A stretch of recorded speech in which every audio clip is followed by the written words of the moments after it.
people pay to go to school as tourists.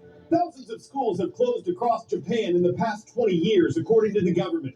The nation's birth rate has been decreasing for decades, and there just aren't enough children to fill the aging buildings. Now, though, there's a program that turned one of them into a tourist attraction, and people of different ages are paying $245 and traveling about 45 minutes outside of Tokyo to experience Japanese high school as it used to be. Some are inspired by the schools they've seen represented in anime. Some are just looking for more immersive vacation activities, and this allows them to dress in classic school uniforms, take classes in calligraphy, and play traditional Japanese sports in gym class. One of the organizers says if it helps give new purpose to closed schools or stimulates a local economy with tourism dollars, it could be expanded to other areas and once again make these campuses a place of education and recreation.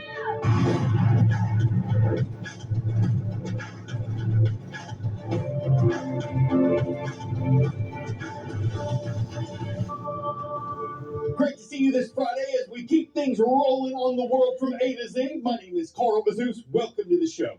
A new agreement has been reached between the United States and Ukraine. The European nation's been at war with Russia since that country fully invaded it in 2022, and the U.S. has been Ukraine's biggest supporter in contributions of money, weapons, and humanitarian aid.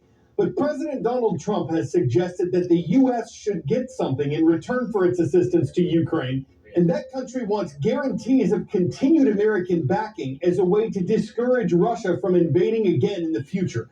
This week, a deal was reached that would give the U.S. access to Ukraine's minerals and natural resources. These include oil and natural gas, in addition to Ukraine's rare earth elements, materials that are widely used in computer technology, electric vehicles, high-tech military equipment.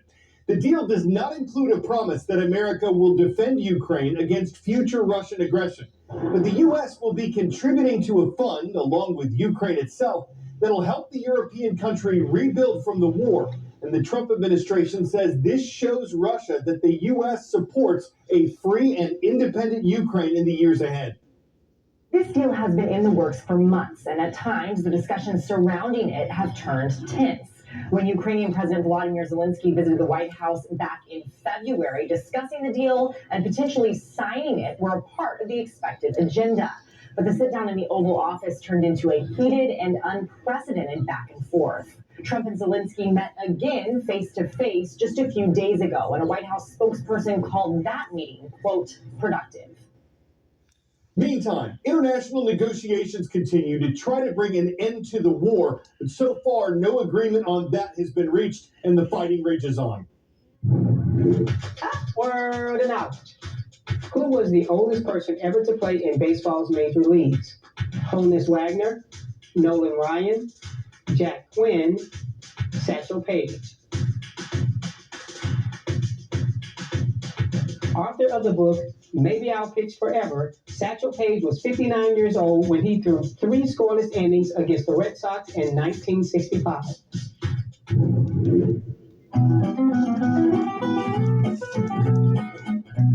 On this date in world history. The best-selling book of all time, according to Guinness World Records, is the Christian Bible.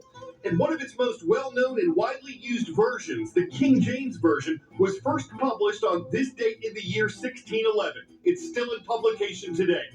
On this date in 1920, a professional baseball game was played between the Indianapolis ABCs and the Chicago Giants. It was the first in a newly established African-American league called the Negro National League, and it eventually included thousands of players, featuring greats like Satchel Paige and Josh Gibson, who made history on the field. And this was the date in 2011 when a team of U.S. Navy SEALs killed a terrorist named Osama bin Laden. He was the leader of the Al-Qaeda terrorist group and the mastermind of several attacks, including those of September 11, 2001. American intelligence had located him in a compound in Pakistan. History isn't only in textbooks, it's all around you. At Educational Travel Adventures, we take students beyond the classroom and out into the world. Your adventure starts here.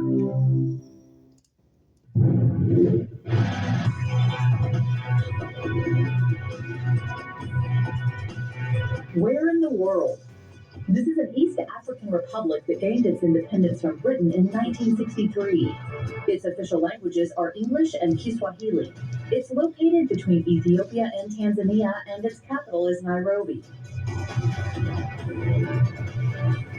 This is Kenya, a nation of more than 58 million people. Wasini, an island in Kenya, has successfully brought back its local fish populations after taking steps to change fishing habits and by planting seagrass. Over the years, the fish population around Wasini has declined, in part because of poor fishing practices.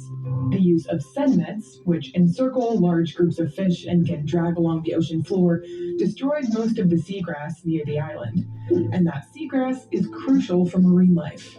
It's a breeding ground for fish and provides a food source for many marine animals. But sea urchins and seaweed, as well as coastal developments built by people, can hurt seagrass. And once damaged, restoring it is a long process. Wasini Beach Management Unit, a community organization, has been spearheading conservation efforts here since 2014, with training from the Kenya Marine and Fisheries Institute.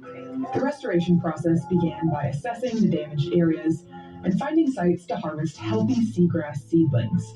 Next, BMU members knit natural fiber bags together, making a sort of large carpet to plant the seedlings in. Securing the bags to the ocean floor, conservation teams punctured holes in the fabric, creating pockets for the seagrass seedlings. BMU members monitor these plantings, recording the progress of the seagrass every 2 weeks. The natural fibers of the carpet slowly decompose in the seawater, and within 3 to 4 months, the seagrass seedlings grow new leaves. The BMU also collects trash and cleans any algae on the seagrass to maintain a healthy environment for the young plants. And as healthy seagrass takes root, fish return. The more we address the degradation and rehabilitation, we are actually supporting the community per se. So all these rehabilitation efforts, whether in seagrass, whether in mangrove, whether in coral reefs, are actually uplifting the lives of the community. In total, the BMU has planted 2.5 acres of seagrass meadows, full of at least 10,000 seedlings. The restoration has not only aided the community, but helped others outside of it. People are coming from over 60 miles away to fish at Wasini. Moving fast from east to west today. First schools in the first state of Delaware. Mrs. Thompson's class is at St. George's Technical High School in the town of Middletown. The Badger State is next, where we're happy to see Mr. Birch and his students at Nakusa High School. It's in the city of Nakusa, Wisconsin. In Wyoming, the Cowboy State, it's the town of Saratoga that's next, with Miss Hutchison's class at Saratoga Middle High School.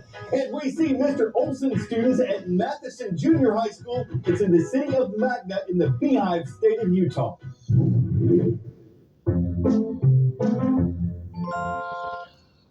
Animals and interstate highways don't go well together. Wednesday, we showed you a professional gator trapper removing a reptile from a median in Florida, and yet that made more sense than what stopped up traffic in Alabama earlier this week.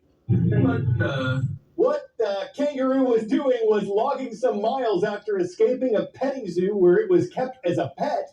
It did cause an accident, but no major injuries were reported, and the animal was later returned safely to its home.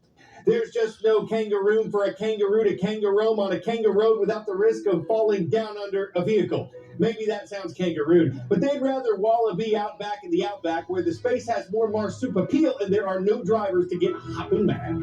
Fridays are Australia. Awesome. I'm Carl Zeus for the World from A to Z, wishing you a wonderful weekend because you mean the world to me.